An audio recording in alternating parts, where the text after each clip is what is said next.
Камыстинская районная библиотека представляет видеоролик ко дню первого президента. В предгорьях Заилийских, где природа, там, где ручьи звенят по валунам, родился президент казахского народа, стране на благо и на радость нам.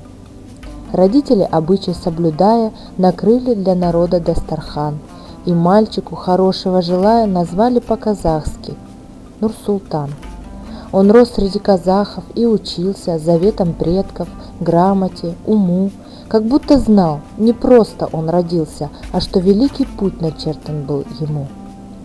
Жизнь закаляла Нурсултана не жалея, он крепок был физически, умен, он защищал друзей, которые слабее, любил людей всех наций и племен.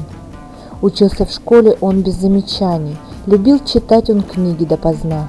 Не знал наш Нурсултан, что чашу знаний придется выпить в будущем до дна. В стране прошла эпоха перемен, открылись школы, техникумы, вузы. Уйти хотел наш Нурсултан из родных стен, он не хотел быть для родителей обузой. Родители, хоть были бедняки, собрали денег сыну на дорогу, пожатие родительской руки, и зашагал наш Нурсултан с эпохой в ногу.